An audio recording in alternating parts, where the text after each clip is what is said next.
What's up, podcast? Welcome to Press Sports Real Talk. I'm Drew Williams, and I'm joined by my co-founder Conrad Cornell and our friend Keith Marshall. Now, in this podcast, we'll be bringing on premier athletes to tell their stories and give you all some valuable insight. So go ahead and hit that subscribe button. The podcast is brought to you by the Press Sports app. Join the community today and download the app. We hope you enjoy. Never in the sheets like it on top of the cover. Money on the dresser, drive a compressor. Top notch hoes get the most, not the lesser. What's up, podcast? Welcome to episode 5 of Press Sports Real Talk. I'm Conrad Cornell. I'm here with Drew Williams and Keith Marshall, the co-hosts. Our guest today is from Tampa, Florida. You guys would know him. He was a quarterback at UGA and the all-time career passing yards and touchdowns quarterback in the SEC. He was drafted in the 5th round by the Chiefs, and he played for the Cardinals, Eagles, and Rams as well. Welcome to the show, Aaron Murray. Thank you guys for having me today. Absolutely. Yeah, thanks, Aaron. Appreciate you coming on, man. Yeah, man. It's awesome to have you on here, dude. What's going on with you? Not much. Currently in the process of rehabbing right now. So I started in this new XFL league. I was actually with the Tampa Bay Vipers, and first quarter, I sprained 2 ligaments in my foot. So I'm like, man, you work all off season, for months and months and months and going through mini camp and grinding away and everything to get to that first game. And then the very first quarter to get hurt was a little demoralizing, but, rehabbing away and hopefully going to be back here in the next week or two to finish the second half of the season off strong. So, just having fun. I'm lucky enough to be down back in Tampa. My wife and I and our 2 fur babies. We live in Atlanta right now. But during this season, Zell got drafted by the Vipers. We moved down to Tampa, and it's been great because it's been sunny and about 80 degrees every single day. And we look at it, up at Atlanta, and it's raining and in the 30s and 40s. So we've been enjoying these past couple months. No doubt, man. That's awesome. So a lot of people are probably wondering what the XFL is like. I know you're here in Atlanta with the AFL. What are your, and this isn't what we're going to end up talking about, but what are your thoughts on the XFL and the different rules and stuff? I've watched a few games. It's pretty entertaining. I think it's been great. I think people, I know they've watched it and just seen kind of the response. I think they enjoy the special teams, the fact that you actually get to do, have a kickoff. We see college football and NFL, 90% of the time, I feel like it just kicked in the end zone and it's a touchback and it's kind of a wasted play. We're here. You got to be able to return the ball. It's safer because there's not a 40-yard sprint from the kicking team. Both the kickoff and receiving team are about 5 yards apart. So it protects the players and it also brings the play more back into the game. I think about 70% of the kickoffs are returned. So it's an exciting play. And now that it's safer and it's used, I think the fans enjoy that. And I also think it's been pretty entertaining, the fact that most of the guys are mic'd up, including the coaches. So you get a kind of a glimpse, if you're watching it from home, of hearing the plays, hearing the terminology, hearing the coaches communicate with the quarterbacks and the receivers, and then also getting interviews throughout the game, not just at halftime and after the game, but during the game. A quarterback can, throw a touchdown or throw a pick, or a kicker could make a field goal or miss a field goal, and all of a sudden reporters in your face on the sideline like, hey, what'd you see there? What happened? How you guys feeling? And you're doing a live interview and got to kind of control your emotions and understand that's part of the game. So really gives the fans an opportunity to kind of see behind the scenes a little bit more what goes into it. And like I said, I think it's been a great response. It's been great so far. I think there's been a ton of views when I talk to, some buddies that work for ESPN and work for Fox, that people are tuning in and watching it, which is a great thing. Absolutely. That's awesome, man. I've been tuning in, watching you, supporting you and all that. But so right now, let's take it back a little bit to, back to the high school days when you were in Tampa getting recruited. Talk to us about what that process was like and kind of what led you to eventually, being at the University of Georgia. Yeah, it was a fun process. I mean, and that's why I try to tell as many kids as I can who are going through it is just enjoy it. I mean, you're going to be, poked and prodded and go on this recruiting trip into this, coach's clinic or camp. But just enjoy the entire process. At the end of the day, you're a high school kid and you're playing high school football, with buddies that most likely you grew up playing, Pop Warner and Pee Wee football with, and you guys kind of worked your way up to get the opportunity to play, Friday Night Lights, play high school football So just enjoy that moment. Don't let if you're a big time recruit or a small recruit, kind of get to your head either way. But for me, I was very fortunate. I went to a great high school, Plant High School down here in Tampa, Florida. We had a great quarterback before me, Robert Marv, who was highly recruited, and we kind of really brought a lot of notice to our high school and to our head coach Robert Weiner about the development of quarterbacks there at Plant High School. And so when Robert left for the University of Miami, guys were like, okay, you had this great quarterback, who's next in line? And before I even took a snap, there was already notice of, okay, Coach Weiner has faith in this young quarterback who hasn't played a lot of football. He's coming off an injury. I tore my labrum. I was actually playing safety as a sophomore. I was our starting safety and tore my labrum in my right shoulder. So I honestly didn't know if I'd ever play quarterback again. I'd just have surgery, but who knows how I'd come back if I'd have a strong enough arm to compete. But just did a lot of rehab, a lot of work, was able to get back my junior year, had a really good junior year. Always great when you're on a spread offense in high school with a great head coach and some great receivers, and the offers just started coming in. It was crazy. I mean, just every single week, another offer letter. And I'm just like, holy smokes, this is kind of awesome. And we did the rounds in the spring and summer of, kind of figuring out where I wanted to go, making those trips, and kind of narrowed it down for me to 3 schools, to Florida. Obviously being a Florida kid, that was kind of high on my list. I grew up going to a lot of games. Georgia, fell in love with Georgia. The minute I took a visit out there, and got to see Athens and meet Coach Rick and Coach Bobo, and be in the SEC, stay somewhat close to home, and then actually UCLA. I took a trip out to UCLA and actually was about to commit to UCLA. You had to go out to the Rose Bowl, and Coach Rick Neuheisel was a head coach, and it's kind of crazy. Him and I actually work together now at CBS, and just had an incredible time. Beautiful campus right in LA, Beverly Hills, that whole life, and on the trip back, I told my dad, hey, as soon as we land, I'm calling Coach Neuheisel. I'm going to commit. And he said, if you commit, we're not going to be able to make all your games. It's just too long of a trip. We'll probably make half of them. So, that kind of ended the LA dream, and it kind of then narrowed it down to Florida and Georgia, and just loved the Georgia's offense, the pro-style offense, the fact that I'd be able to go there and compete early on, and it ended up working out perfectly. I did not know that you were interested in going to UCLA. I could definitely see you being a Cali boy. I definitely could have been living that Cali lifestyle. Yeah. So that's a perfect lead up kind of to the next point I kind of wanted to hit on was, making that transition from being a highly recruited high school athlete to college. And you kind of got thrust into it early, obviously. Started as a true freshman, came in, took over the realms for a great, university with a lot of history, a lot of expectations. How was it stepping into that spotlight and then obviously performing at the level that you did? It came with a great deal of, celebrity. So how kind of was that transition, and how did you cope with that? Yeah, it's kind of crazy. I mean, I guess growing up in Florida, football is big, but, it's not, I guess it's not as big as like the South. I mean, I obviously Florida's in the South, but it's not really the South. I mean, Georgia, Alabama, the Carolinas, Mississippi. I mean, football in those states it's almost like Texas. I mean, it's just huge. Yeah. So I didn't really understand that when I committed to the University of Georgia, and when I got things going, that you are kind of put on a different level because of being the quarterback at Georgia. And that was kind of shocking to me that people cared so much about it. And I was like, man, I got to make sure I'm doing everything right, both on the field and off the field, and being a respectful person, and helping out in the community and all that stuff. And that stuff I grew up doing. I was very involved in high school. We had a bunch of charity work we would do. Our head coach, Robert Weiner, was great about getting us involved. So, I found ways. I got involved with this group called ESP, Extra Special People, that I've been a part of for, about 11 years now. A great group of kids that have been awesome. But, it was an interesting transition. Obviously, when you go from high school football to playing in the best conference in the country, everything changes. You're learning a brand new playbook. You're learning the timing with your receivers. And then you're going against some of the best defenses in the country, from, Florida to Alabama to LSU, and then everything in between.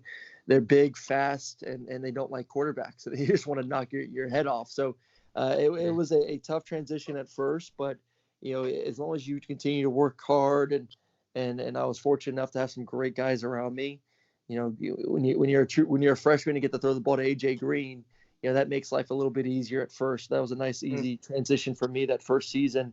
And then obviously having guys like Malcolm Mitchell, Tavares King, Marlon Brown, Michael Bennett, great running backs like The you, boys. Todd, you know, it definitely makes life a little bit Yeah. easier. Yeah. Keith Marshall. Exactly.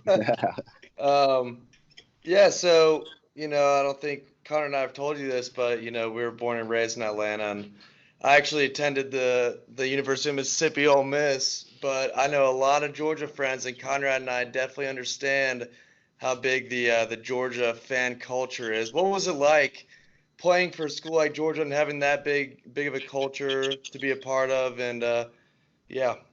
It was awesome. I mean, I think the first time I go through the dog walk, I was like, holy smokes, this means people show up 3 or 4 hours before the game, or even driving the bus from our facility to the stadium after we got changed. And you're just driving through campus and seeing all the tailgating going on, and all the people out and about. And then you get to the dog walk, and it's, you know, freaking, you know, 40, 50,000 people, whatever it is. It just completely slammed. The whole street shut down. And, you know, and then the kickoff, and you look up and you see 95 plus or around 95,000 people there in the stadium. And you're like, this is nuts. These many people, you know, love the Dogs and love showing up each and every Saturday to support them. And, you know, I still get, it's funny.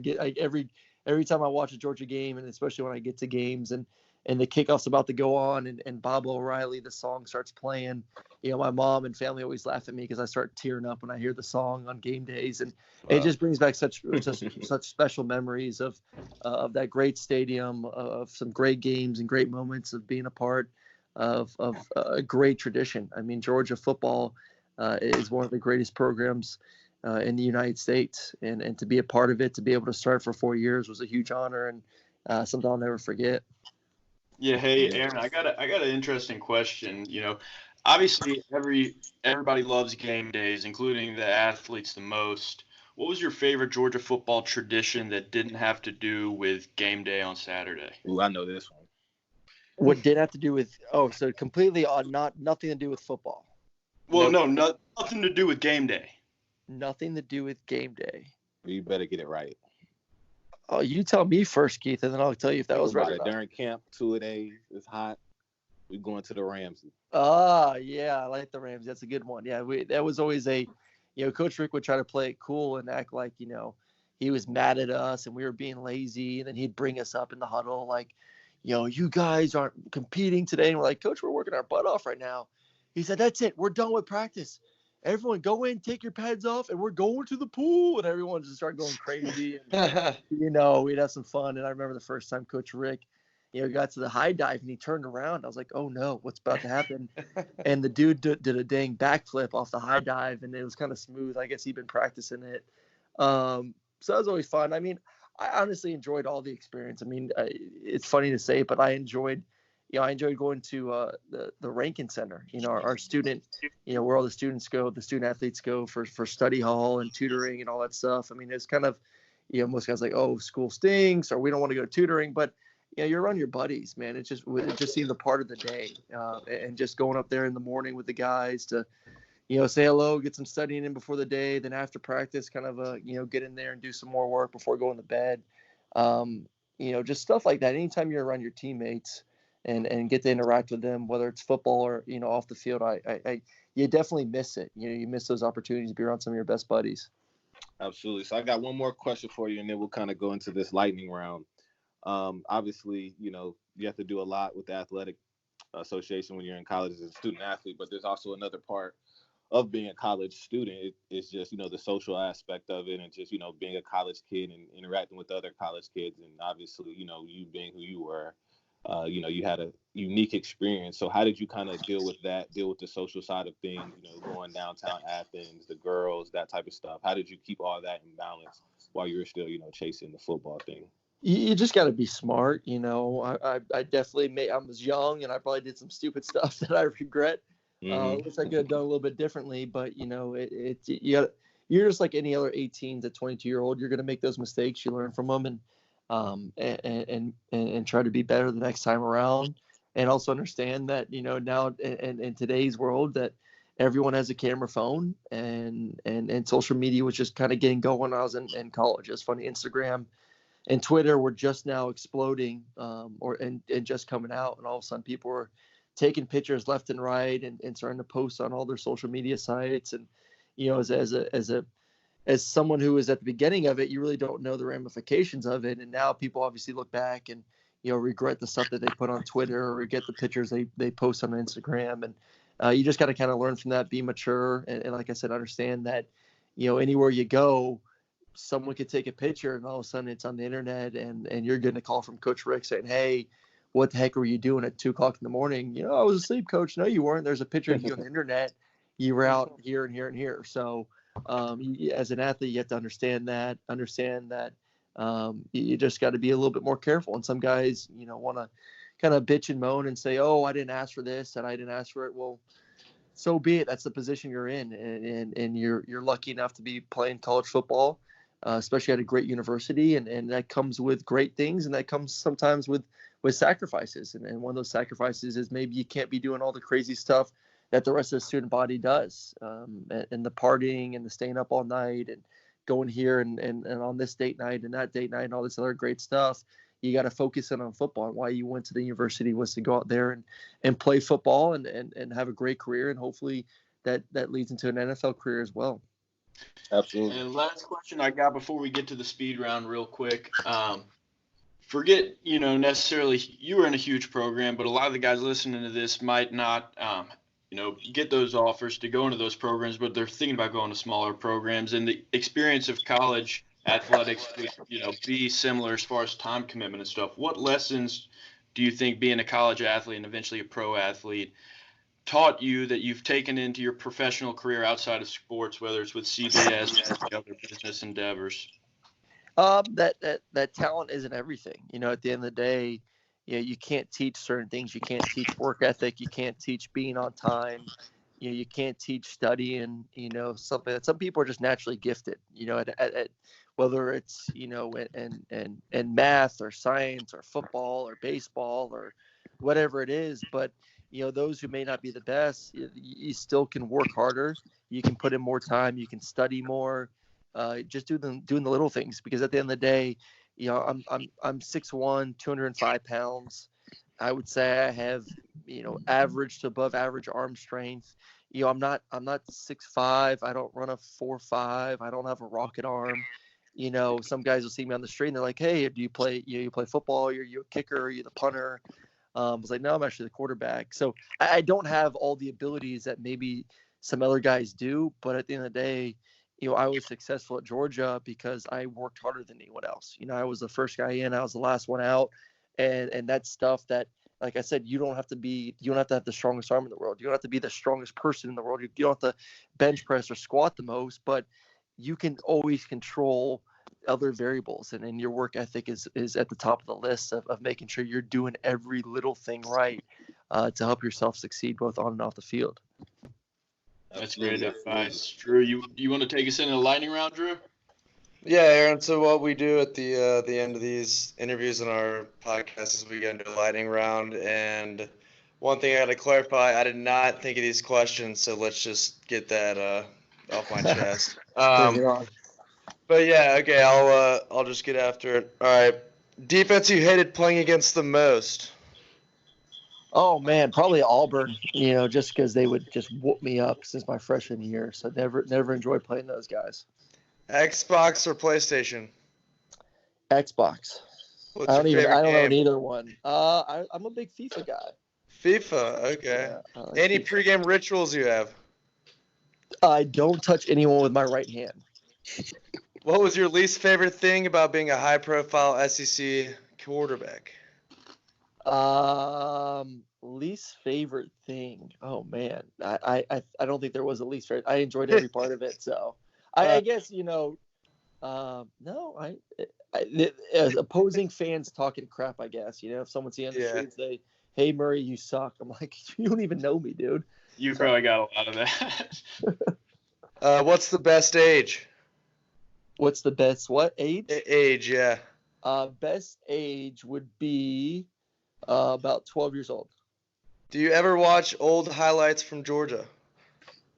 No, not really. No. What NFL rules should change?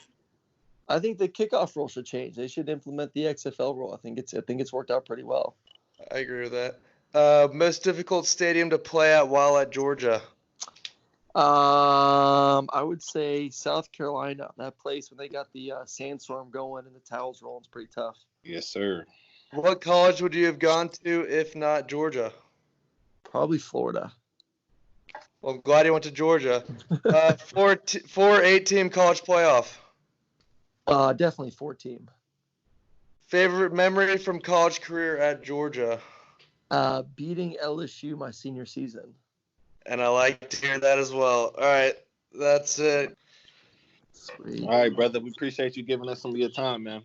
I appreciate you guys for having Yeah, me, man. I appreciate it, Aaron. All right, thank you guys. All right, guys. We'll see you guys next week, and thanks for listening.